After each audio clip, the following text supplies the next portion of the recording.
Iowa's News Now Sports has your all-access pass to all things Hawkeyes. This is Eye on the Hawks. Yeah, I did think of one good thing about this. At least I can blame if, something happens Saturday and just say, I don't know why they did that. That was stupid. So maybe there is a positive here in this whole deal. There's no snort, but that's about as vintage Kirk as his humor is going to get. Welcome to the Kirkless Illinois State Preview Edition of Eye on the Hawks. Mitch Vick, Owen Sebring, Mike Howell here with you. Thanks for tuning in on a Wednesday afternoon at 1. If you're watching us live on YouTube, of course, the Iowa's News Now YouTube page. You know the drill by now. We're well into season 2. That's where we've got all the videos. You can see all the interviews and what we got on Tuesday. And, of course, if you're listening on the pod, on the audio side, you're getting plenty of stuff there, too. But get over to that YouTube channel as much as you can. We're going to go through a lot of stuff tonight, obviously, talking about no Kirk. Seems like business as usual. I'm sure guys have been told to just kind of, hey, it's next man in the next iteration as Seth Wallace steps in as acting head coach. Take a look at the depth chart. We haven't talked about the shakeups, the surprises, if you want to call them that. Game captains, we have a lot of familiarity, but I'm repping the alma mater for a reason to talk about one of those captains. And Mike had a great conversation learning with what the Redbirds are going to bring to Iowa City. We'll get into that as well and our picks and everything like that. But first of all, let's start with Kirk finding things to blame from his couch or wherever he's going to be watching this at home. We talked to everybody yesterday down there in Iowa City and talked to him as well. They're trying not to make a big deal about this, just trying to stay steady as she goes. Do you guys feel like is this a big deal? We talked about this a little bit after the suspension was announced. He's missing for impermissible contact with a transfer before they were officially in the portal. Is everything more or less the same, or is this a big deal? First thing I'd like to say is that in our rundown, Mike put the cold open sot as, in quotes, Ferentz joke, and I feel like that's the appropriate designation for it. You kind of got to know Ferentz to appreciate what actually counts as a joke. With he definitely won't say that in reality.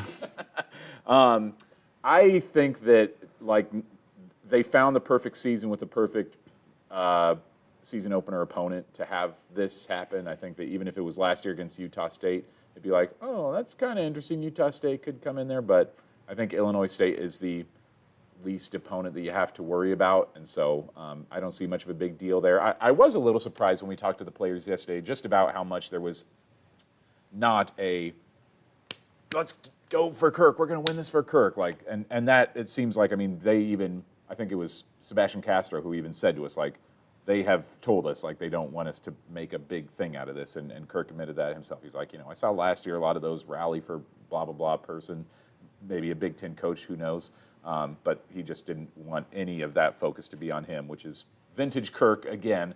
He doesn't want anybody to focus on what's going on with him. He wants to focus on the players, and as he said, too, it's this is a normal week in every aspect until you look at the sidelines on Saturday. That's the only thing that makes a difference, and because it's Illinois State out there, I think this is a incredibly minor deal. Yeah, if this was a younger team, perhaps it'd be a bigger issue.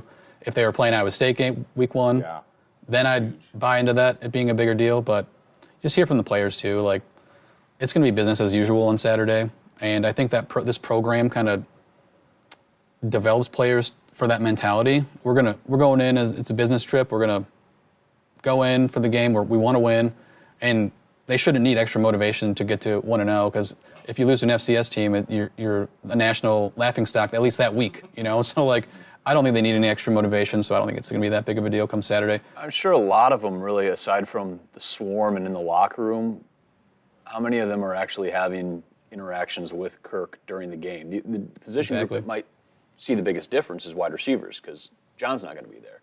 Now, you're also going to be working with Tim, who I'm assuming is going to stay up in the booth, even though he's kind of the de facto go-to guy for all the offensive decision-making decisions during the game.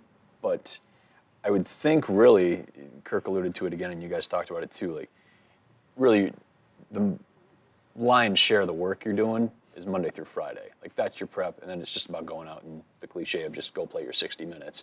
So, yeah, I would feel like it's not that you don't notice he's gone, but you're not having a ton of one-on-one time with Kirk Ferentz during the game, I would imagine. So you'd probably be a little more set up. You might be able to hear him every once in a while. Coach, he's, can can kind of be a little low key at the podium and whatnot, but you can hear him yelling on the sidelines sometimes. You can certainly hear Seth Wallace yelling. A little bit different vocality, so to speak. You talked about Sebastian Castro kind of saying, hey, they've told us not to really worry about this. I asked Seb about Seth and maybe the difference between what you're going to hear before you do the swarm from Kirk compared to what you might hear from Seth Wallace, and apparently he's been keeping that in mind as well. What's the difference between a Kirk Ferentz pregame speech and a Seth Wallace one? Oh, I have no idea. Sorry about that. I have no idea what he's going to say. So it's funny you say it because I've been thinking about how he's going to go about it. And he is like a hyped up guy sometimes, so I would like to see that. Sometimes I do. In high school, that reminds me of like a high school kind of mentality. Just a kid like out there pumped up, juiced up or whatever. So who knows? If he does, he doesn't. If he does, I like to see it. But no, yeah, I'm excited to see that. I haven't asked him, but I'm just let him be. See what he does. I don't know if it's going to be a full rah-rah. I feel like Seth can make that pregame and halftime his own and maybe not have fun is the proper term, but I think he can get a little cinematic with it and maybe give something special. I know we heard they're not going to do free Kirk, let's go win this one for Kirk, but I think that the message will be like, hey, your guys watching at home, make him proud. I think if there's any sort of like Kirk-centric message, it might just be, go make your guy proud because he can't be here with you. I have a few questions for you guys before we get into talking about the game week itself. I'd just be curious to gauge the room or hear your opinion on this. My first question is this. If we had not heard anything about Kirk missing from game one, how long would it have taken for us to notice that Kirk was not on the sideline for week one? Because honestly, it might take me a full quarter to be like, Kirk's not on the sideline. I mean, when would you actually notice that he wasn't there? When he didn't get off the bus. Because you're there for Hawk Walk? I sit there for the Hawk Walk. All right, well, that's fair. Someone's missing. But yeah, if you're just a casual fan, I'm guessing you're missing at the swarm. You're going to look down and Kirk's not there at the swarm because he's kind of front, not front and center, but front to the stage right, your left. I don't know. I mean, I just feel like so many people are focused on the players and what's happening on the field and the Hawkeye helmets and stuff that if it's Kirk seems more present for the Swarm at road games. I feel like I see him really at the front of leading things. And again, we're kind of restricted as media from getting close to the Swarm for home games and stuff. That's why I don't notice him there. But I don't know. I feel like that would still take a hot minute for me, as somebody who does not go to the Hawk Walk, to notice that Kirk was actually missing from the sideline. And I might even just assume, oh, maybe he's up in the press box today. What do you think, Mike? I think I noticed before the game. So yeah, Okay. You always see them too. I mean, if you're in the stadium, they always come up and talk to the opposing coach, and I think that's a spot where camera guys try and get their video. Maybe not so much to this game, but I know we have video of him and Matt Campbell getting together each game. So I think I would notice. Possibly not. I think the TV cameras definitely would notice, like the broadcasters, so you'd know about it if you're watching from home. Maybe this is just a me thing, that I'm just focused on so many other things and as far as collecting video and trying to get different players that I just don't even think about Kirk, until the game gets going after a couple quarters. He's definitely not running things during pregame drills. That's Seth and other coaches, assistant coaches. So I see where your point is coming from. Yeah. My next question was this. I was just thinking about if this were to have happened a year ago, who do you think would have been the acting head coach for week one? Do you think it still would have been Seth Wallace, or would it have been Brian? Would it have been LeVar? I think Seth or LeVar would probably be it. That's a good question, though, since he wasn't assistant head coach at that time. Right. I still think people in the program, we assume that Seth Wallace is going to be head coach somewhere in the next 5 years. I think it's going to be a good experience for him, obviously, just in charge of a Power 4, I guess, now team. But I would have guessed those two names. Yeah. It was probably safe bets. Yeah. Yeah. Yeah. I had asked this to Mitch last night. I was like, because the university still has not released whether Saturday's game, if Iowa wins, if it's going to count as a Kirk Ferentz win or a Seth Wallace win. I even emailed Matthew Weitzel about that last night just to be like, have you guys chosen what's going to happen yet? And he still said they're still deciding. But I had just asked Mitch if he thinks that Seth Wallace is here a year from now. Is he still in Iowa City, or is this going to be his last run in Iowa City, you think? I guess it depends on What happens on Saturday? No, it depends on the programs come calling at the end of the year. If, if he has a good head coaching offer, I would say, and that's good for him, he'd go. But if he doesn't, he'll stick around. I know he's had people sniffing around him in the past, and he stayed. So I think he likes it here. So I guess it depends on, if other programs, Power 5 programs, are going to come calling come the end of the year. I don't even remember what I answered. To be honest, I don't remember. I think you just said, I don't really know. I think a lot of it depends on how much longer Kirk coaches as well, because obviously when you get that associate head coach title, you're in the running to be the successor, I would imagine. So if Kirk is here this is it. I have zero idea if that is, but if it's 1 more year or 2 more years or 3 more years, it's maybe comparable to Jan Jensen talking about, it was 8 years ago that she said, hey, not taking outside calls. I'm sticking here until Lisa's ready to step away and retire, and then I'll take over. So I don't know if he's had conversations like that that he wants to. I mean, he's been here 14 years now, starting as a GA with Norm and Phil, and he seems to like the place. Sure. Played ball not too far down the road from us at Co. So he's certainly found a good life here since he's moved back, and who's to say what his future is, but I think anybody who talks to him for 5 minutes knows whatever he wants to do, he's going to be a success at it. Yeah. We'll shift from coaching to the depth chart. Again, all the talk all throughout camp was, is it Cade, is it Brendan, whatever. It's Cade. Cade's QB1 as we get a look at the depth chart. Mike's so good at building these graphics. Thank you, Mike. Thank you, the thing everybody's talking about, though, Kamari Moulton, redshirt freshman, saw him flash against Western Michigan, had a couple nice runs there in the bowl game. He is RB1 going in. Le'Shawn Williams sounds like he's been battling the injury bug again a little bit. Should be good to go Saturday, but he's your number 2. Caleb Johnson sitting in there at number 3. So that was the biggest takeaway that everyone was talking about. Depth chart-wise, of course, Caleb Brown suspended for the opener as well, so he'll be back against Iowa State. But you've got Jacob Gill, Terrell Washington at wide receiver, Jarrett Bowie, Reese Vanderzee. We'll talk about him in a little bit too. A true freshman cracking the 2 deeps. Caden Weegan, Seth Anderson, the Sweet Boys. We'll call them that. I think we might see them getting some rushing yards in there as well at the wide receiver spot. But takeaways from this, you talked a little bit and got some really good insight from Kirk on Cade Pieper being center 2 and a guy who, again, we saw him toss hay bales, so we know that's a legitimate measurement of possible development. There's some opportunity there on the offensive line to just have some depth and flexibility that maybe we weren't thinking about coming in. Yeah, I talked about a lot of guys that are going to be shifting around. That it seems like this group, kind of like the shift that we've seen in basketball being kind of a positionless sport. It seems like this is kind of a positionless offensive line where there's a lot of guys who could. Cade could be at center, but it sounds like he can move over to guard. Ellsbury, kind of the same deal. He's back up right guard, but he can play center. I think you talked about Nick DeYoung being able to play guard or tackle. I mean, just everybody seems like they're very malleable, could be moved one place to the next, which is perfect for an Iowa offensive lineman because not only is it good for depth purposes, but that sets them up really well for the next level as well, knowing that maybe you played left tackle in college, but you could play right guard in the NFL. Yeah, one thing Kirk said when you asked that question, and he said, a good question, by the way, you got a shout out, Owen, was Logan's not going to be here forever, so they have to get the center for the future, at least some game reps and, put him on the 2 deeps like that. The wide receiver position's interesting to me. Beginning of camp, Seth was first, Caden Weegan was second. Seth was out for some of camp, so, how he answered the running back question was kind of how I see the wide receiver one on that one since Seth missed some time. I'm sure that's probably what it is.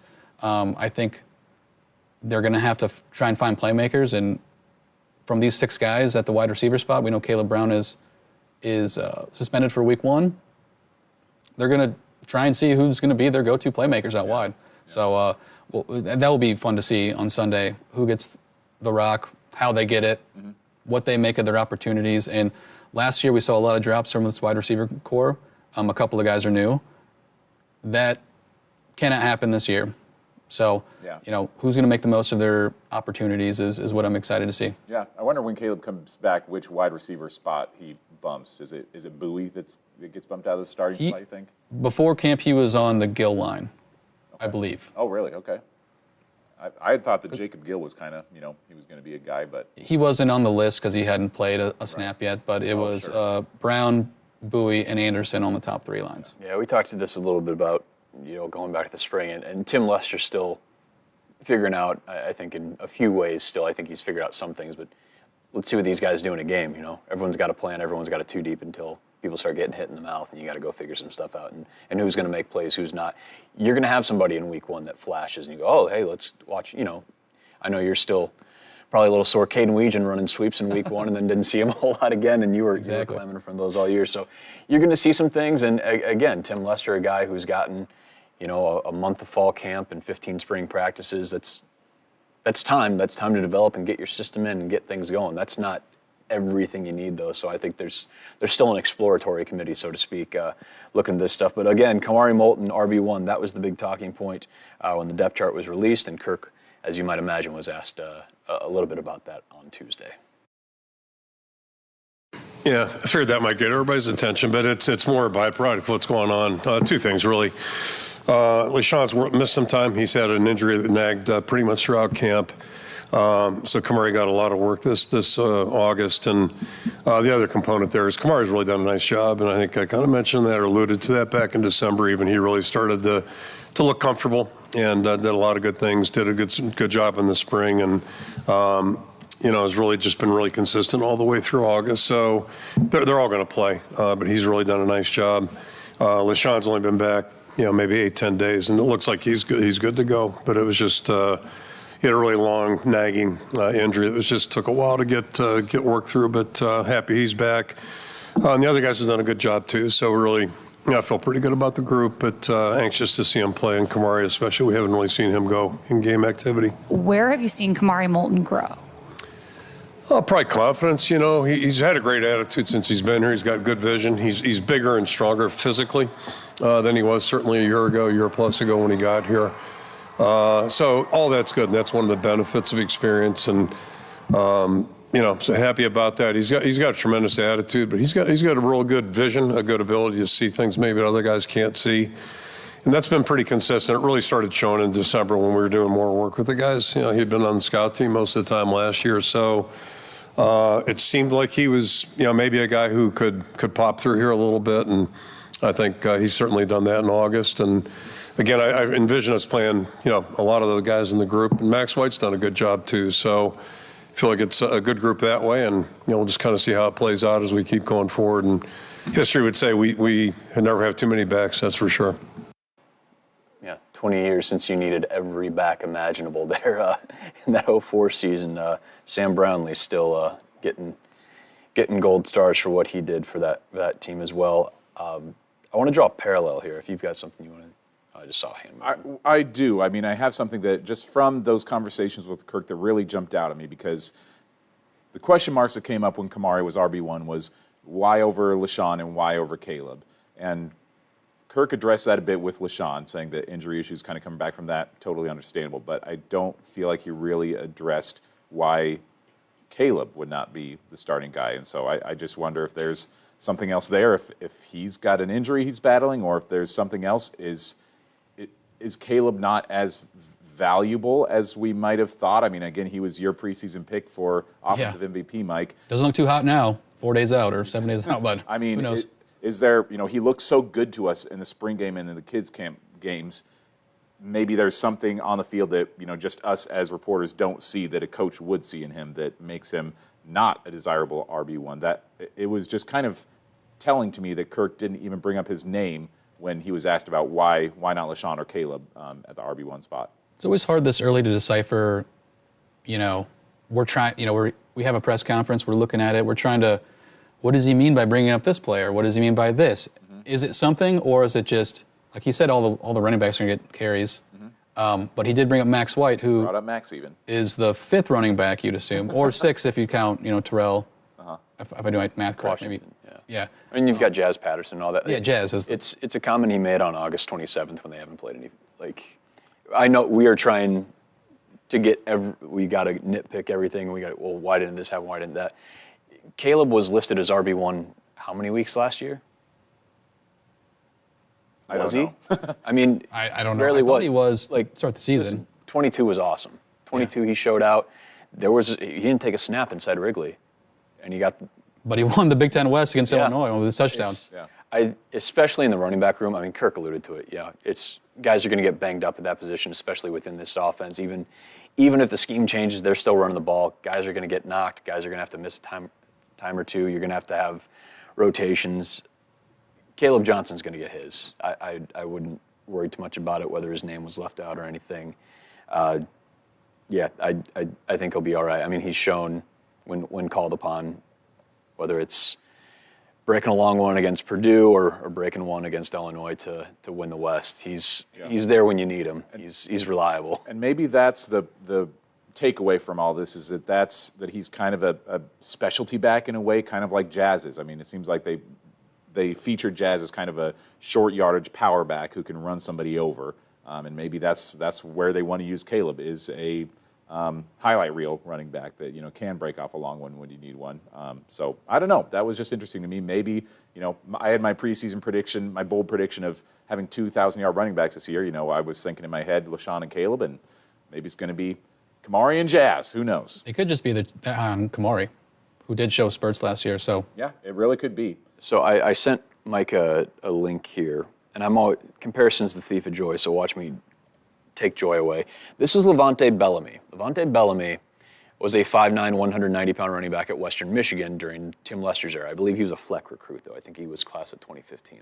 I think I was still covering them when he got in. I watch him, and listen, we don't have a ton of tape on Kamari. This kid fits. Kamari Moulton might be Levante Bellamy again. Not saying a lot, because Levante Bellamy, you're just seeing a few highlights here if you're watching on YouTube, was a two-time first-team All-MAC running back and the 2018 MAC Offensive Player of the Year. But he's the same size. Feels like if you're looking for that little explosiveness behind a veteran offensive line, I wonder if Tim, as he's figuring out what he's got in the toolbox, has watched 28 run and seen a little bit of Levante Bellamy again and going back to his time in Kalamazoo. Because that, to me, this is what your dream is for Kamari Moulton. To be this 5'9", $190 guy that gets behind a good offensive line and can just dance around and make guys miss and be that explosive guy. And maybe he doesn't become a 1,000-yard back because it's still his first year. He's a redshirt freshman. But this, to me, is the template of, and again, I'm probably just drawing the parallel because they're similar. They're almost the exact same height and weight. And there's a Leicester connection between Kalamazoo and Iowa City. That is my dream scenario for Kamari Moulton, is that you turn into Levante Bellamy 2.0, and Iowa has a running back that can do a little bit of everything. He didn't catch a ton of passes. He ran a lot, but that's a guy that you look back at that Western Michigan, ironically enough, highlights from last year where Kamari really showed out and had those two touchdowns. Like, all right, yeah, that's a guy that he's in space. Watch out. So I wonder if that can be what he is, because we know what Caleb can be. We know LeSean can run really well, catch out of the backfield, great on screens. We kind of look for the definition of a guy, like what is he? Can he do this? Can he do that? To me, we don't have a ton on Kamari. I look at Levante Bellamy, though, during his days playing for Coach Lester in Kalamazoo, and I say, boy, sure be nice if Kamari could be that, because they're built the same. Hopefully they can play the same. Great comparison, and going into the into the folder of past Leicester players, that's good. Again, I'm just like, I'm way too familiar with certain MAC teams. Is this the only reason that Mitch Fick ended up as a news anchor here at Iowa's News Now, just so an eventual Western Michigan connection can I said just come to form? Just wait, okay? His sister went to Iowa. He'll be here eventually. Yeah. CFL legend Levante Bellamy suited up He's for up the there. Calgary Stampeders last year. A member of the Ottawa now. Yeah. Ottawa Red Blacks running back. So, yeah, that's an interesting take. I mean, that is what's kind of an unknown about this offense with a new OC stepping in. We got so accustomed to who these guys were as offensive players last year, but playing under a new OC and a new system, it could look just so totally different this year playing under a new guy.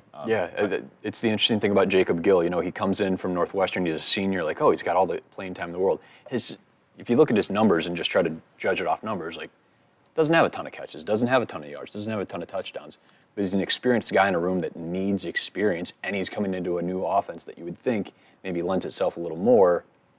All of a sudden, let's not worry about what the stats have been. Let's just worry about what he does in 2024, because they're talking about Jacob Gill for a reason. Yeah. And we draw these comparisons between running backs that we've seen at Iowa and Western Michigan, and that's something that you've been able to do a lot of with the wide receiver group as well, because they had a lot of those come through under Tim Lester. Yeah, they certainly did. Yeah, my first thought before I remembered, Levante Bellamy was really good too, was like, he's looking for his next Sky Moore, he's looking for his next Dwayne Eskridge, a guy that can just get out and like, who's our guy that can just get yards and do those chunk plays.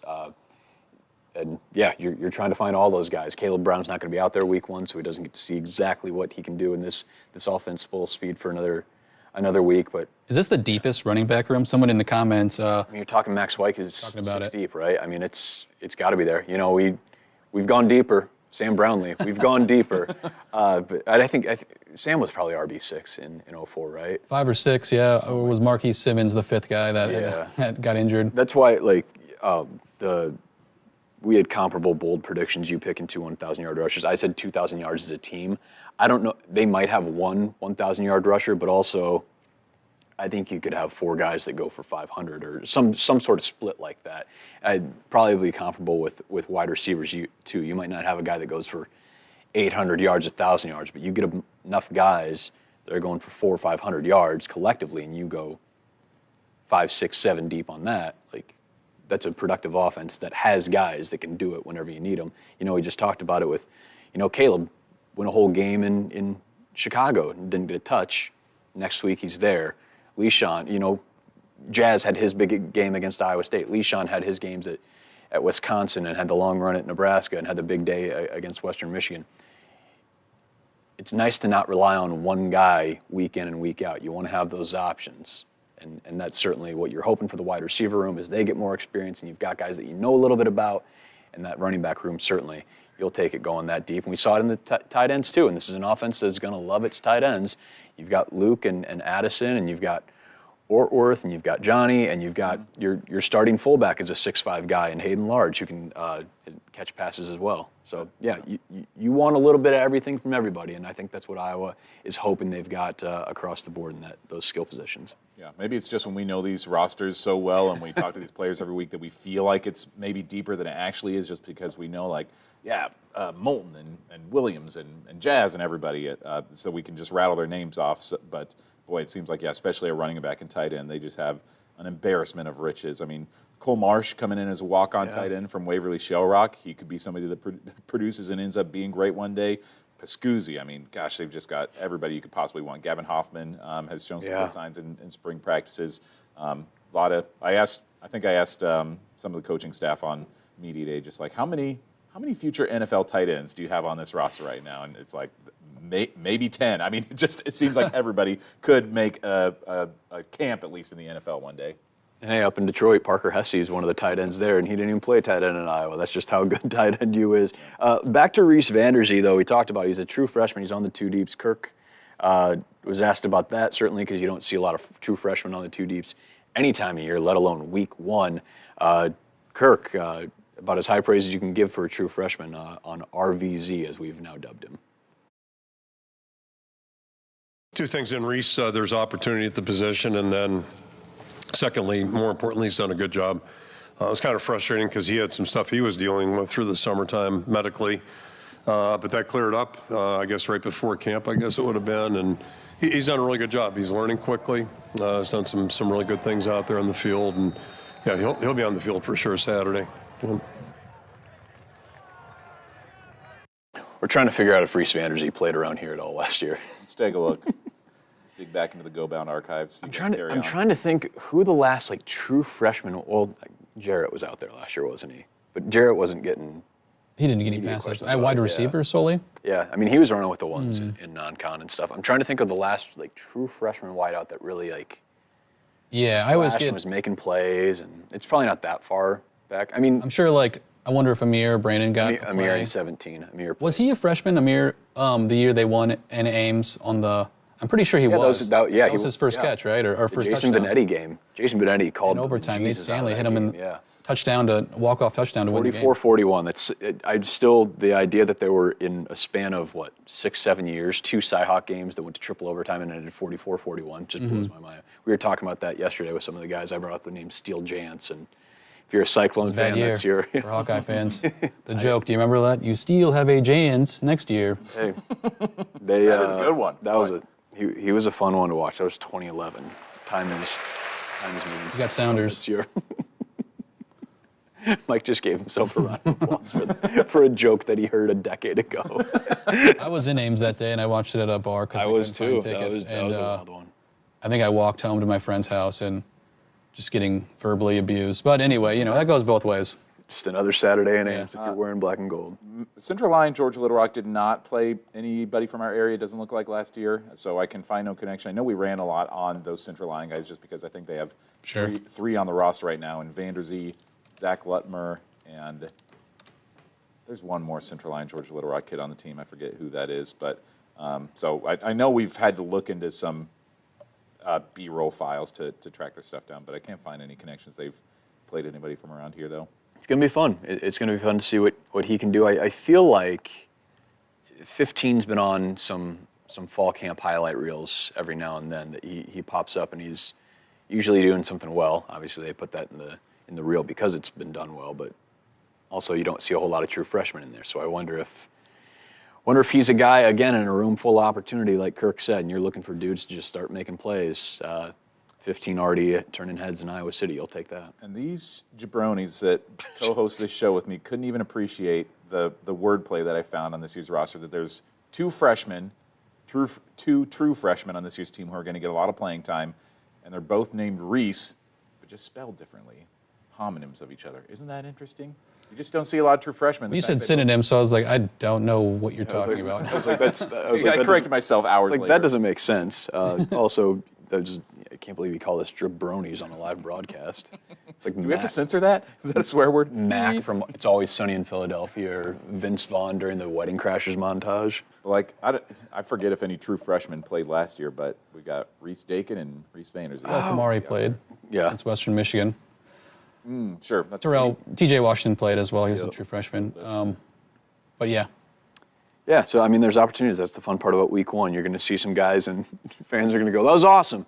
Who was that?" Like, that's going to be the fun part. And then you got, some transfers in there and things like that, and things will look a little different. We turned from a true freshman to some seniors. The game captains announced right around 10:40 as we were first talking to players at the Hanson building yesterday. Luke Lachey, Cade McNamara, Jay Higgins, they were captains last year. We figured they'd be the guys. We talked about this a couple weeks ago. Who was going to be that fourth captain? And we're wearing the shirt for a reason, because for the first time since 2008, a Cedar Rapidian is a Hawkeye football captain. Quinn Schulte, West Side, Best Side, holding it down with that fourth captain spot. He is the first Cedar Rapidian since Gavin McGrath and Rob Bruggeman from Cedar Rapids, Washington, two great guys, were captains in 2008. First Cedar Rapidians to be Hawkeye captains. Wow. We've had a captain. Knowledge. We've had a captain from Williamsburg. We've had a captain from Waukon. I totally forgot Nate Stanley was a three-time captain. There aren't a lot of those in Hawkeye football. We've had a kid from Menominee be a captain between the times that we've had anybody from Cedar Rapids. So cheers to Quinn, obviously a guy that we've talked about a lot, not just because he's from not too far down the road from us here, not because I may or may not have gone to the same high school as him, but because... But mostly that. It's 50-50. But because the guys that are also pictured in this shot, if you're watching on YouTube, and all these guys on defense, the way they talk about Quinn, you felt like he had to be one of the top choices, or he was just held in immense esteem. So Luke and Cade are both there. Jay got to skip a media session for once in his life, but Luke and Cade talked about number 30 joining them on the captain line. Oh, 1 second. I got I got that out of order. You got it out of order? First soundbite is just kind of Luke and Cade talking about I read this wrong. I read it wrong is what I did. Don't take the blame. That's my fault. I'm going to clean that up in week 2. All right, and here's Luke Lachey and Cade McNamara talking about, it's been almost a year since they've played.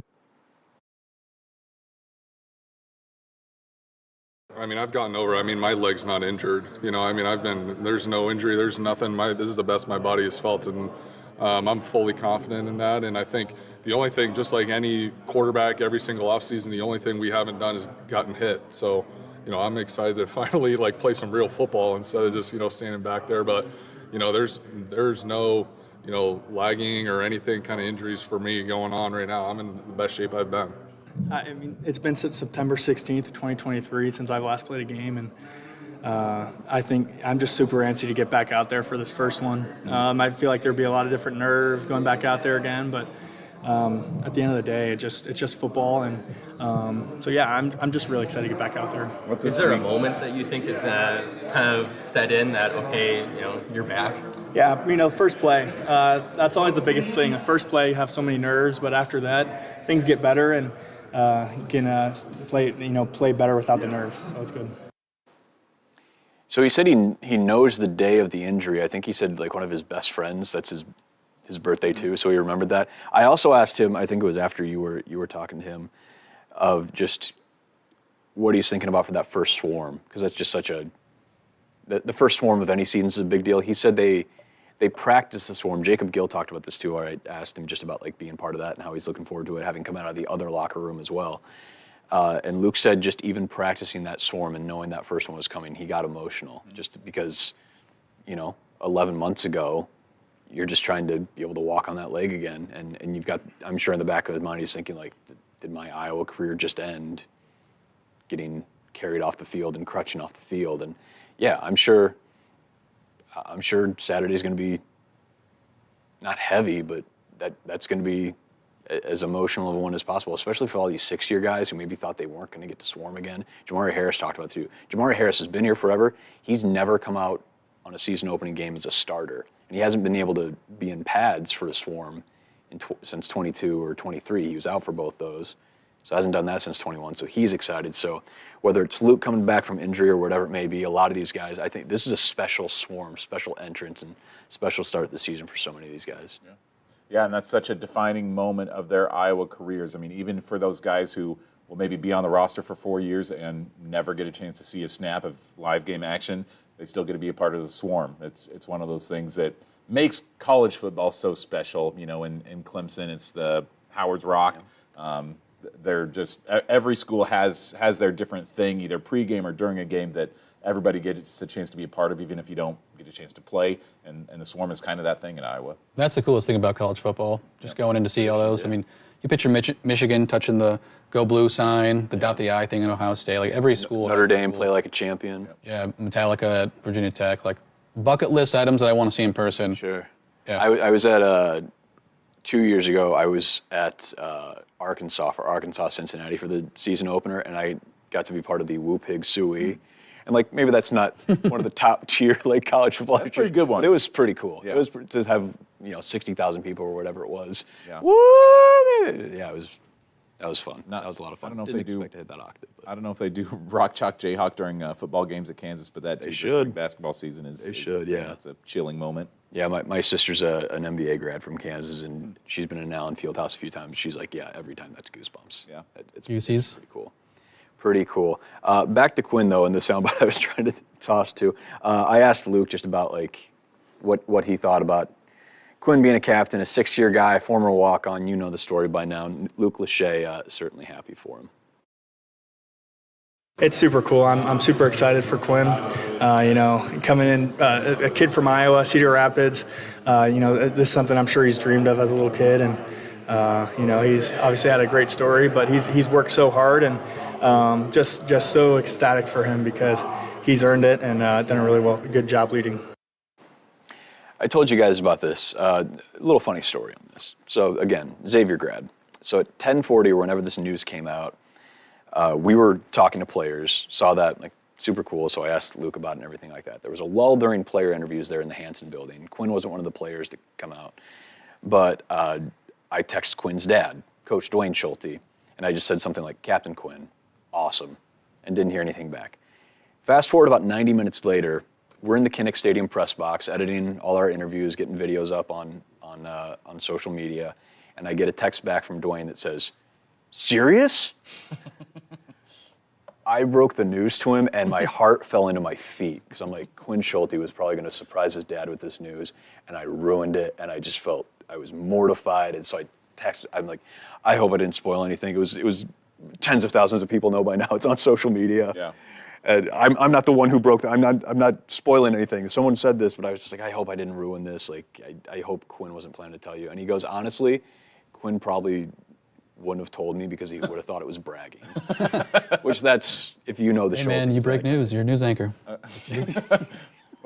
was gonna say if Dwayne is talking about somebody else not wanting to brag, that says something for Quinn too. That's like I said, yeah, he comes from that family. That's I shouldn't feel too bad, because it was like it had already been.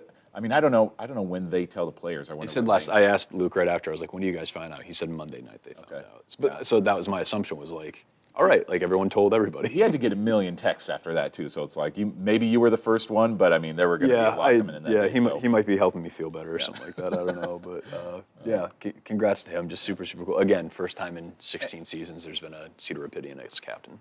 And what I find really fascinating about this year's Captain Group 2 is that this might be one of the hardest years to be a captain at Iowa, just because of the amount of experience that comes back, the amount of grad students, 5th year, 6th year guys that are back on this roster. There's a lot of guys who are deserving captains on that team. I mean, we talked about a couple of O-linemen like Logan Jones and Mason Richmond. I mean, there's so many dudes who could be a great captain for this team, but just might not get the chance because there are so many veteran leaders already who have been around this team for so long. Yeah, I mean, that's what makes the position special. I always think of Tom Brady. This probably maybe in the last decade or so was back at Michigan, and Tom Brady, if you haven't heard, had a pretty good NFL career. But he told those guys in the room, he's like, there's no bigger honor, all the Super Bowl rings, MVPs, anything like that, than being named captain my senior year at Michigan, because that was these guys in this room telling me that they wanted me to lead them. And that's again, we talked about how these guys talk about Quinn and Jay and Luke and Cade and their leadership. And I imagine and Cade's had that honor at 2 schools now. We talked about Keller Christ is an analyst. Paul's nephew, who's working at Iowa now, I think he got on campus in Knoxville. He was a starter at Stanford, was a captain at Stanford, transferred to Tennessee for his last year. I think he got there in June, and by August he was a captain. Like, that's a big deal. When guys notice immediately, or you've paid your dues and you've waited and you get a captaincy, that's a pretty big deal. It's a really cool thing. So, yeah, that's just the tough part of this really deep 6-year senior class is, well, 3 of them came back that were captains last year, and they probably didn't do anything to lose the captaincy. So, hey, you've got 12 to 13 captains on that team, so to speak, if you really stretch out that class. Well, brand new ones next year, too. Yeah. I'm going to give you a chance to show off your knowledge a little bit more because I'm going to crumble. You mentioned these other local guys who've been captains. You said there was one from Williamsburg. Austin Blythe, yeah. Blythe, of course. And who were the other? Austin Blythe. Come on. Wakan was Parker Hesse. Parker Hesse was a captain his senior year. That's the only one I got based on the hometown. I was like, Parker Hesse. I forgot about that. I just Googled list of Iowa football captains, and whoever it was, thank you for. How far back does that go, that list? I think it went all the way back. It used, in the 1890s when the program was really. Listen, I'm doing it right now. This was. Program's really helpful for that. Hawkeye.com. Thank you to the folks at Hawkeye.com. 1889, Martin Sampson. Come on, of course. Was the first Iowa football captain. They only had 1 or maybe 2 for a good long while. Dan McCarney, who's going to be part of that Fry Fest panel. We'll talk about Fry Fest in a little bit. He was a captain in 74. Andre Jackson was a captain in 75. We don't need to Jim Caldwell. People forget Jim Caldwell was an Iowa Hawkeye, DB and a captain in 76. So, yeah, there's quite a few names on there that you go back and, Hap Peterson, 85. He was one of the captains. He's on the panel as well. We'll talk about that. But, yeah. I feel, again, we talk about stuff that you can't put in trophy case, those captaincies, that's a big, big deal. Yeah. We've talked for 45 minutes, and we have not discussed the Illinois State Redbirds. Mike Howell, talk about being a journalist and being a broadcaster and going to get answers. Had a good conversation, really, really good conversation with the play-by-play guy there. Mike, you want to set this up before we get a snippet of that? Yeah, I talked to him for about 12, 15 minutes. I'll post the full interview later on our YouTube page. Kind of thought we just, last year when we talked game, we are able to watch some game, but I figured I'd try and this year reach out to someone, either beat writer or John Fitzgerald is the play-by-play guy at Illinois State. He'll be in Kinnick this Saturday, so I wanted to give him, I sat down with him over like a Zoom call and just asked him about the team, because who knows better than the radio play-by-play who probably gets to see practices and stuff like that. So yeah, here is that conversation right now. So let's just dive right into football. Can you just kind of introduce the Illinois State Redbirds 2024 edition to Hawkeye fans? How much time you got? I think, to be relatively brief, it's a ball club that was really young last year, went 6-5 in what I think is arguably, and maybe not even arguably, but it's probably the best FCS level conference in the Missouri Valley Football Conference, the likes of South Dakota State, who you guys saw a couple of years ago at Kinnick Stadium. They went 6-5. 4 of those losses were by a total of 8 points. And the thing that stands out to me above everything else is obviously you have a veteran coach in Brock Spack here, former defensive coordinator at Purdue. He's been to the FCS title game a few years ago against North Dakota State and lost in a close one. He's done well here, and he has figured out one way, shape, or form, amid all that's going on, all that's changing in the FCS landscape and even in college football, that he has retained virtually everybody he wanted to retain from that young team a year ago. You brought up the transfer coming from Kansas State, the quarterback, Jake Rubley. He's a quarterback out of West Des Moines, Iowa Valley High School. Is there a quarterback competition? I know I read Tommy Rittenhouse kind of played last season 8 games. Where does that stand? Has there been a quarterback named? Who's going to be taking the first snap on Saturday, do you think? That's $1 million question, and I don't know the answer to that. To give you a little bit of backstory, the last 2 years, Tommy Rittenhouse really was the backup quarterback for Zach Annexted, who was a Minnesota transfer who came in and started the last 2 years. Both years, he suffered injuries. So Tommy was kind of forced toward the end of the year into starting duties. And as a freshman, Tommy Rittenhouse was pretty much a run-first type quarterback. So the offense changed. Zach Annexted was a little bit more of a pocket passer. Last year, all of a sudden, between that freshman and sophomore year, Tommy Rittenhouse really developed himself into a guy who could throw the football vertically, on the run, and still be as dynamic as he is with his legs. So he brings a dimension to the table that I think Tony Peterson, the offensive coordinator for Illinois State, as well as Brock Spack, would like to use this year one way, shape, or form. Jake Rubley came in, probably not as dynamic from a foot standpoint, but does have a rocket of an arm. And at least the going refrain around campus since last spring has been that it's really going to be potentially a 2-quarterback system. What that's going to mean, we will find out a little bit more, I think, on Saturday and over the first couple of weeks of this season. I don't know that it's ever been really considered to be a traditional quarterback competition because I think, at least in Brock Spack's mind, both are going to be used in different situations relatively significantly. So let's switch things up to the defensive side of the ball. Still, I think last year it's fair to say that an offensive forward team, I think they were 12th in scoring and among FCS, but the defense was still top 25 in scoring defense and total defense. So can you talk about who leads that defense and what we're kind of seeing there? Yeah, the defense is very good, and I say that knowing full well who the opponent is on Saturday. So there's a slight difference, I think, in the linebacking core. But I would say that the linebacking core for Illinois State and probably the safeties might rank amid the top 2 or 3 in the entire country at the FCS level. Ty Niekamp, who is the defensive coordinator's son, had a really outstanding redshirt freshman campaign last year, 74 tackles. Amir Abdullah was a new linebacker that came in, as a matter of fact, a Division II transfer who had an all-conference year last year. Keandre Jackson, Dylan Gearhart, LaVoice Deontay McCoy, kind of that backfield in the defense has been outstanding. I think if there's a question on the defensive end of the football, and head coach Brock Spack is a defensive-first type of head coach. There's no doubt about it. Their defenses have always been really good. It's going to be how well, because of some graduation and replacement guys, how well can they get pressure on the offensive line moving forward?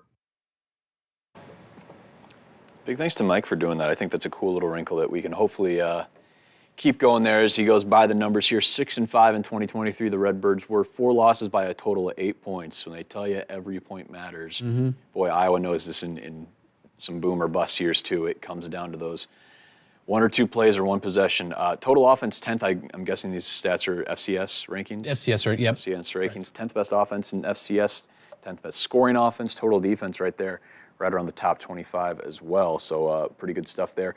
Brock Spack, you heard about in their 16th season. And boy, you've got, I know Kirk's not going to be out there, but 2 head coaches that combine 42 years in the same spot. That's a pretty rare thing. Tyler Tashman, great writer for Hawks Central, had an awesome feature story today. Brock Spack, who was a great linebacker at Purdue, that's why he's defensive focused. His first official visit when he was being recruited out of high school into college was for Hayden Fry's Iowa Hawkeyes. So he went to Kinnick at a very young age. Obviously picked the Boilermakers. Things worked out well for him, but some good connections there for Brock as he returns to Iowa City as a coach for the first time since 2015 when Iowa opened up against the Redbirds and won 31-14. Things went pretty well for the Hawks there in that 15 campaign, and lost 10 years ago to, or is that supposed to be 2024? No, 2014. 2014, gotcha. I didn't think they played in the national title game, but 10 years ago almost won a natty. So this is a program that I know they've only quote unquote got a 20 next to them in the FCS rankings. Mm-hmm. Listen, they play in the Missouri Valley. Watch out.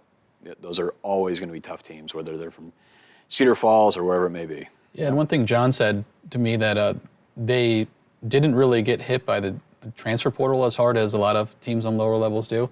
I think they returned like 9 returning starters on offense. Like quarterback play is going to be interesting that Tommy Rittenhouse is a runner, so if you see 15, it's probably going to be a run. And then Jake Rubley, who we were talking about while we were watching that, he's more of a pocket passer, but it seems like both of them are going to play. And, yeah. Might as well. Hey, again, it's interesting to when you rotate quarterbacks just to see what they really got. Yeah, it feels that's maybe more of an FCS thing or more common at Sure. the FCS level of, hey, like we've got 2 guys that can give us a bunch of different wrinkles. We might as well. I wish I could offer a little bit more insight as a guy who follows the MVFC pretty closely with UNI. UNI is a team that beat Illinois State by 3 last year.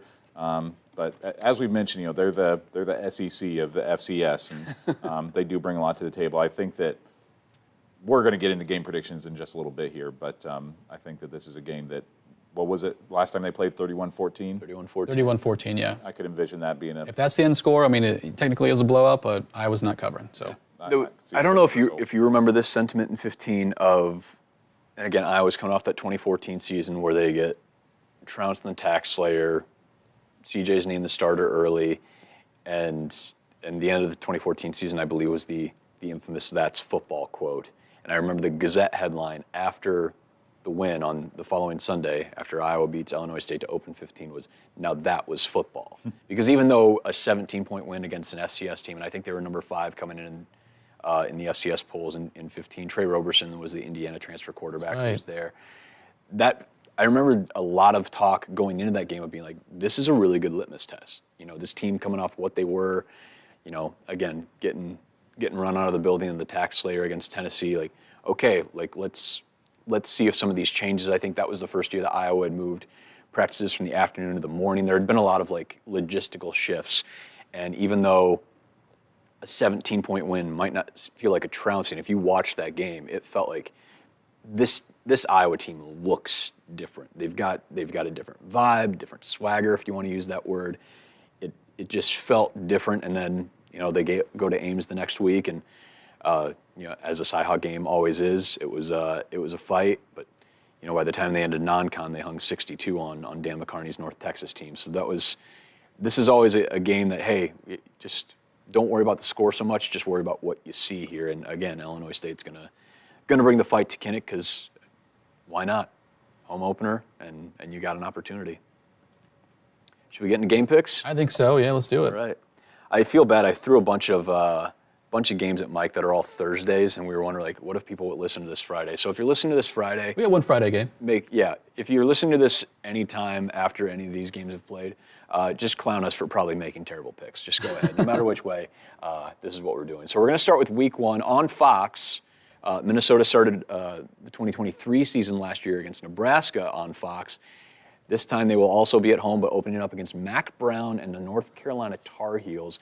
Tar Heels on the road, 1.5-point favorite there in Minneapolis. Yeah, I picked these lines up this morning off FanDuel. They're not a sponsor. I'm just being transparent.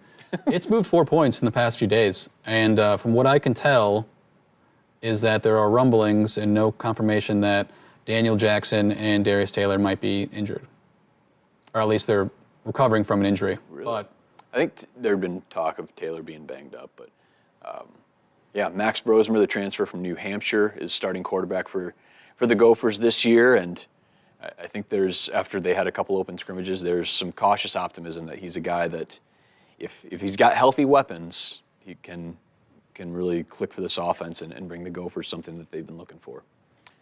As little as I know about both of these teams to start the season, I would like North Carolina, I think, to cover there. I don't. Mitch famously has so much more faith in Minnesota than maybe anybody else that resides in the state of Iowa, but I think that Mac Brown and Tar Heels could do some damage there in Minnesota. I'll let you go, Mike. I'm going to do the same, and I don't know why this isn't showing up, this thing. For those watching on YouTube, this PowerPoint is just fighting against us. Well, I was going back and forth, and I was going to take the home team, but I'm not going to let some rumors, of these injuries. I do think if they're missing their top receiver and top running back, that they will struggle. UNC is also replacing Drake May and Tez Walker, so I think it's going to be kind of tough. But here's a stat I found online though. Mac Brown is 8-2 at North Carolina against non-conference, I think, Power 5 opponents. So I think I'm going to go UNC. You got to play the numbers. Yeah. You've done your research. I'm going to take the Gophers. I think this Brosmer kid is going to be. He's going to be something. I think he's a lot like Tanner Morgan in a guy that just let's be efficient, let's get the ball downfield. Might not be able to stretch it, 4 verts all the time, but this is a dude that, again, if he's got his targets and if he can elevate his targets, that's a dude that can get that offense going. So we'll see what happens there. I pump up Minnesota because I don't think a lot of people outside of Iowa realize that Minnesota hasn't won consistently for like 50 years. PJ Fleck has 3 9-win seasons in his tenure. I'm not sure they had 3 9-win seasons the century before. They won 10 games in 2003. When it was Marion Barber and Lawrence Maroney in the backfield there. And then before that, those are the only 2, that and 2019 are the only 2 double-digit win seasons for Minnesota in 50, 60 years. So it doesn't happen. So the fact that he's making bowl games and doing anything of merit in Minneapolis, so I'll take them to hold court on home field. Again, that's tomorrow night on Fox 28, tomorrow being Thursday, if you're listening to this Wednesday. We then move to the pride of Solon, walking into Folsman Field. Cam Miller, still at NDSU, still winning natties, still a heck of a quarterback there, taking the Bison in as a 9.5-point underdog against Coach Prime and the Colorado Buffaloes. That's also a 7 p.m. kick Thursday on ESPN. Do we think the Bison can do what they are known for doing? Tim Pulaski, Polasek, thank you. Pulaski, I know people around here. Former Iowa O-line coach, going back to a place that he's got a lot of history at. It'll be his first game as head coach there for the Bison. Do we think the Coach Prime swagger and this one gets talked a lot. NDSU is a traditional FCS power. Yeah. Past few years, they haven't won a national title, which is a shocker. It's South kind of a Dakota shocker. State's really, really good. South Dakota They're State. the Alabama of FCS. They do have a first-year head coach who knows the area quite well, and Colorado has a ton of transfers, like 40-something transfers, almost the entire offensive line outside their center, but they still have, Shedeur Sanders and Travis Hunter. I think the line is a little lower than it normally would be against an FCS team, or maybe that's the NDSU effect. I still think the Colorado will cover 9.5 points. I think NDSU is a trendy pick, and I don't think I want to see them do it under a new coach. I know they do it every few years because their coach gets snagged up, but let's just see it, here. I feel like there's probably more people picking North Dakota State just because they don't like Colorado. You think it's a fair assessment? I think Colorado people do North not Dakota like State this team. has a real good chance of getting back to the top of the heap this year. That Colorado having a revamped offensive line after Shedeur got sacked 50 plus times last year, protect him just a little bit, and he and Travis Hunter are going to eat all day. I'm going to take Colorado to cover. Cam Miller's going to have an awesome season. I think he'll be I hope he's in the running for the Walter Payton, which is the FCS version of the Heisman. That's a tough ask on a Thursday night to go into Folsom. You know that crowd's going to be electric, and Travis Hunter, good luck to anybody playing him this year. Yeah. He's just going to be him and Shedeur. And hopefully he can stay healthy the whole season because he's a Heisman contender playing both ways if he is. North Dakota State's a team that always has a lot of Iowa connections on the roster. I mean, how long has Cam Miller been around there? Remember, he won the 2021 national championship there, I think. He's been around for a long time. Carson Williams is a junior tight end. He comes from Marshalltown. The last head coach was born in Waterloo, I think. Oh, that's right. Chris Kleiman, who's at Kansas State.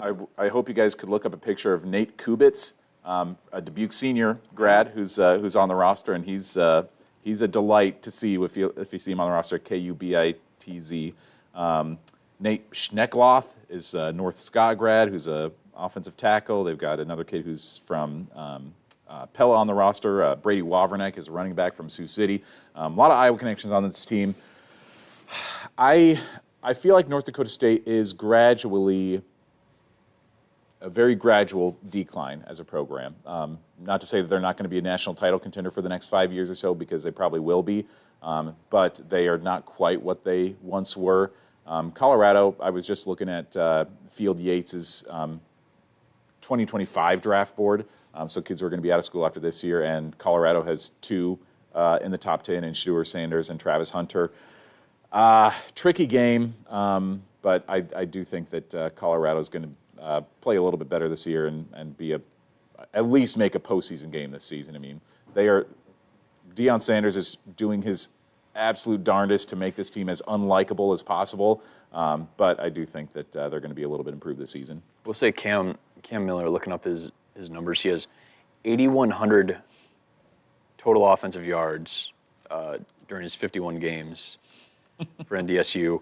Am I doing the math right here? 84 touchdowns. Jeez. 48 through the air, 36 on the ground. He's a special player, and hey, he's played against the toughest teams in FCS, and he's played some tough FBS teams too. What an opportunity to maybe try and upstage Shedeur Sanders and get there and do something cool. Didn't Bo Nix just set a record for the most games played at just the FBS level? Yeah, like 61 or something? He and Colt McCoy were up. Yeah, so he's played. 51's a big number. That's a big number. He played more season. Played 8 as a freshman in 2020. Obviously, that was a wild year. 13 and 21, 15 apiece in the last 2 seasons. I mean, he's played a lot of football, and certainly if you remember him in Solon, he was a heck of a football player back in his prep days too.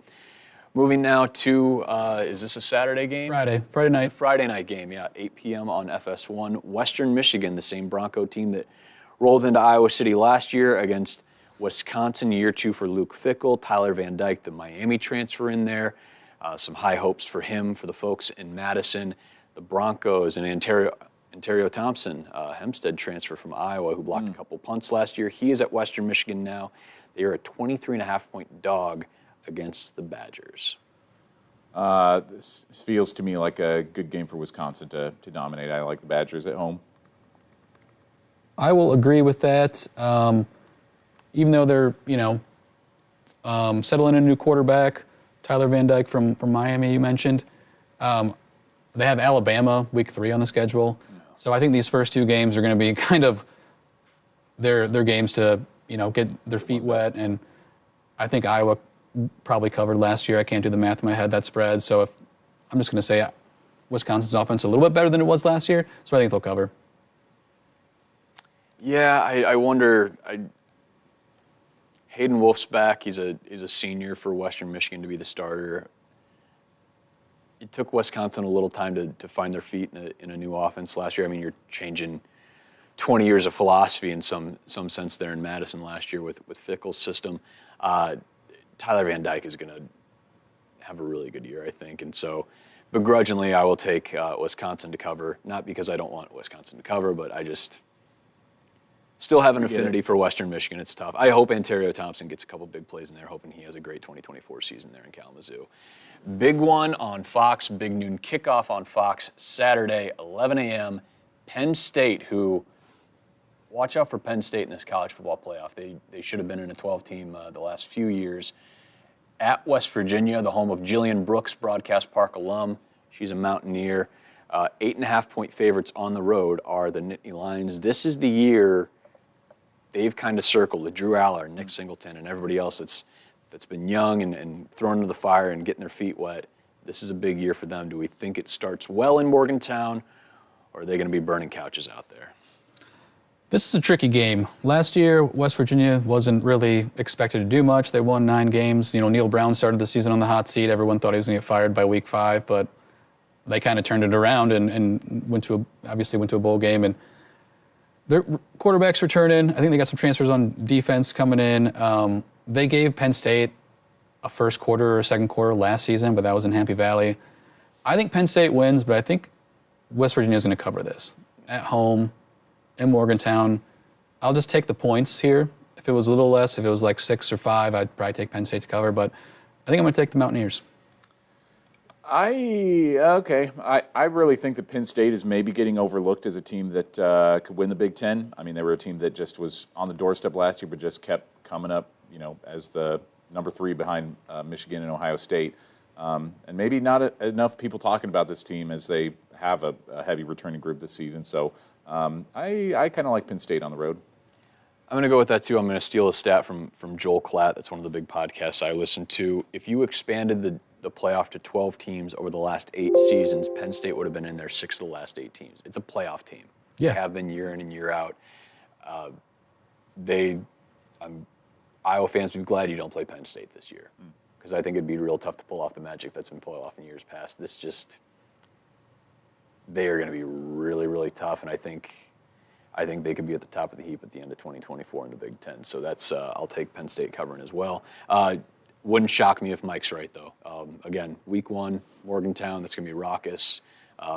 Week 1's just going to be fun. Isn't it great? We already got to see Florida State and Georgia Tech overseas, and that was fun to just get that going again. So a reminder that anything can happen. But we turn back to Saturday, 11 a.m. on BTN. Illinois State, a 22.5-point dog, coming in the 25th ranked Hawkeyes. No Kirk, no Caleb Brown. What do we think for the Hawkeyes to open up 2024? I think Iowa can cover those 22.5 points. I think that with some question marks on offense for Illinois State, I feel like it's a good game for Iowa's defense to feast. It would not surprise me to see a defensive score for the Hawkeyes, and just a little bit of motivation to put some out there on offense, to put some on display. I think that they could, it could be a 30-3 type of game, something like that. Yeah, I hope the offense finds its footing against a lower-level team. That 2015 game, by that score, 31-14, they do not cover. Mm-hmm. But I do think, the defense, who's looking for a little more turnovers this season, a little more sacks, I think they do pull it off. And I think it's just mainly because I see Illinois State scoring 0 to 6 points. So they would need to get into that, 31 point, 35. So I see that happening. I think I'm going to take Iowa too. Okay. I have a feeling that after back-to-back shutouts to end last year, I think Iowa returns the favor. I think they shut out Illinois State 27-0, 31-0, something like that. Bold prediction, game by game. I don't know if we want to throw this in as a wrinkle. My bold prediction is that Iowa runs for 200 yards on Saturday. And it's not going to be one guy running for 100. I think that's where you're going to start seeing the wealth be shared. I don't know if Kamari has the most, if Le'Shawn, if Caleb, whoever. Wouldn't be surprised if Seth or Caden bust off a big sweep. I think you'll see those back in play again. But I think, don't worry about Cade's numbers. I think Cade will do what he does, and I think he'll be fine. I think you'll see some flash in some spots there. But I think this is the game, especially as you're getting ready for Iowa State. Just pound the ground, show off that experienced offensive line, show how deep this backfield is, and get out of there and really, this might be a 14-0 game at the half, and then maybe the floodgates open a little bit there in the second. As we talk about bold predictions, that's a fine one. I think we see a touchdown of 40-plus yards on Saturday. Either Big passing, play, huh? Yeah, as a passer or running. Sure. I'm not sure. It could be one or the other. Could be both. I could see Kamari breaking one off for a big run. I could see, Cade at some point letting one fly to Jared Bowie or Jacob Gill. Luke Lachey. What is the number of receptions by a wide receiver that would be bold? For a leading receiver? No, for receptions by receivers. You love this stat. You love this stat, I suppose. I'm just okay. So last year in the opener, Nico had 2, Seth had 2, and that's it. So we had 4. I was going to go 6.5, and I think they go over. I think they do complete some passes to the receivers. I think is that bold? I don't think so. Is it bold to predict 6-7 catches for wide receivers? I mean, Luke and Addison are going to get a lot. Terrell Washington is a wide receiver now. I think he might have a couple grabs. Yeah, I think you'll see more production out of the receiver core. I don't want to put a number on it, but I think you'll see a little more. Maybe again, you've got 2 wide receivers who are really good at running sweeps. Yeah. So you want to go touches by wide receiver? See, this specifically to make it bold, I want him to throw the ball and the receiver to catch it. Mike's old-fashioned sense. Well, that's why I had to think about what was bold because sure. I didn't want to pick a number. 6 doesn't seem bold, but again, last year was 4. But we'll see. I think it'll be between 6 to 10. Yeah. I think they're going to try and open up. Again, try and get some rhythm between. You're trying to figure out what you got there, yeah, for sure. Especially if they have a 21-point lead by halftime, I think that in the second half they are going to want to explore a few more things and see some of the maybe numbers 2 or 3 on the wide receiver depth chart, trot them out there and see if these guys can catch passes. So that's why I think that taking the over on the 6.5 is a pretty safe bet. There you go. Well, this is a hefty Eye on the Hawks, first game preview of the season. We've talked about this too. Also remember, we're not going to do recaps on Sundays this year. We're going to go to Mondays, give us a day to sleep, let's be honest. We're just going to be exhausted by the time we get through week 1 of high school football season. Home opener as well. We're just going to need a day of rest there on a Sunday. So we'll be back on Monday to recap everything. We talked about this a little bit, and of course, if you're watching on YouTube right now, you've got all the social plugs here. Eye on the Hawks on Twitter, Iowa's News Now on YouTube and Instagram. Our next episode, though, will not be Monday. It will be Friday. This is a really cool thing we've talked about this week. We've got Fry Fest coming up Monday. We've got a Fry Fest coming up Friday. There's a Remembering Hayden Fry panel at 1 o'clock on Friday. I'm very, very fortunate to get to moderate that. We were talking about captains. I went and added up 4 former captains, I believe, are on this panel, along with Coach Don Patterson and Phil Hattie, longtime SID. We are going to live stream that on YouTube, and we're going to share it as a special Eye on the Hawks podcast. Nate Kading's done this a couple times with his conversations with Beth Getz and Bob Bowlesby, and he just had one that came out earlier this week with Seth Wallace, of all people, and Tyler Barnes that were really interesting. So we're just going to record this conversation, and you're going to be able to listen to that as a special podcast. So if you're not going to be able to get off work early enough to get to this panel discussion, or you want to share it with somebody, we're going to be able to do that. So thanks to all the folks at Think Iowa City for helping us with the logistics and everything like that, because that's going to be really, really cool. I mean, so many of these guys have different stories. Again, Hap Peterson, a captain on those teams. Jared DeVries was, I think, the last senior class that Hayden had there. I think he graduated in '98. Phil Hattie, again, has seen anything and everything during his time as SID. Don Patterson was in Denton with Hayden the year before they came to Iowa City. And then Dan McCarney, of course, knows a little bit of everything on every side of the Cy-Hawk rivalry. Was in Wisconsin for a while with Barry Alvarez when Barry first went to Madison. So there are going to be stories galore. And that's kind of what Fry Fest is about. It's what this week's about, is just remembering all the fun times and getting ready to make new ones here in a new college football season. Yeah, very excited to hear from Jared DeVries, the guy who has had some tragedy in his family over the last year, but and we haven't just heard a lot from him in general over the past couple of years, but he's somebody I'm excited to hear some of his stories that he's got to tell about those latter years of Hayden Fry's time in Iowa, and what those late '90s years were like.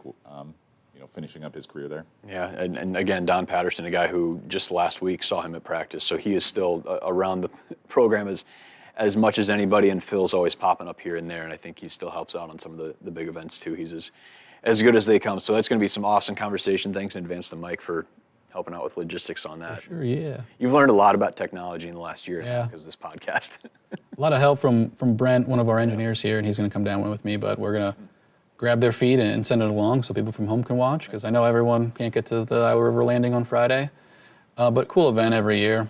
A lot of Hawkeye fans, a lot of stuff going on. And the panels they have are awesome. I think last time I went was a couple years ago when they had the 15-year for 2004 team. Yep. And they had Scott Chandler, and now I'm blanking on players who were actually there. But Drew Tate, Warren Holloway. Yeah. All those guys. So it was very cool. Yeah, Warren Holloway was there. He's a huge celebrity from that one touchdown catch he had in his career, and it's maybe the most famous touchdown in Iowa history. 100%. Pretty awesome. So, and you mentioned Scott Chandler. His head coaching era starts Friday on Eastern Iowa OT. First game as head coach at Iowa City Liberty. So we've got a little change, I guess, for Eastern Iowa OT this year too, if we want to plug the high school stuff too. Sure. Yeah. We're going to be obviously airing as we normally have on Friday nights at 11 o'clock on Fox. Gonna kill that outro music. Bring that down for just a hot minute. So we're going to have high school coverage on Friday nights. Going to be, getting pushed back, I'm sure, some weeks with some college football and World Series games and what have you. But then we're going to be re-airing those on Saturday morning. What time is it they air on Saturdays? Oh, man, you caught me on a bad one. It's before I think it's I was just mad that Mitch even teed me up. I'm like, I don't know. Leads into Big Noon. What changes this year? Leads into Big Noon. Listen. I think 9:30. I just anchor the show. 9:30 sound right? 9:30, yeah.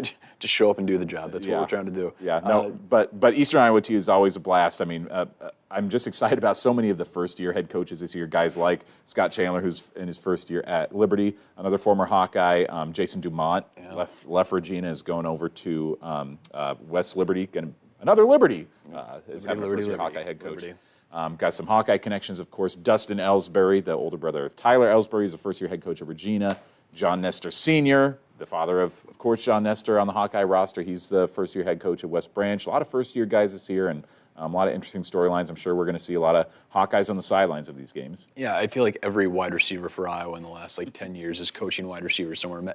Vandenberg's is Solon, Keenan Davis is at Liberty, and there's a few other guys I'm blanking on. Ed Hinkle's always doing stuff too. So there's plenty of Hawkeyes around, and the Kirk Ferentz coaching tree. We talked about the Hayden Fry one. The Kirk Ferentz one continues to grow as well. So if you have missed any high school football previews, Owen and Curtis have done a lot of them. Well, Curtis was off. We'll give a lot of credit to Owen.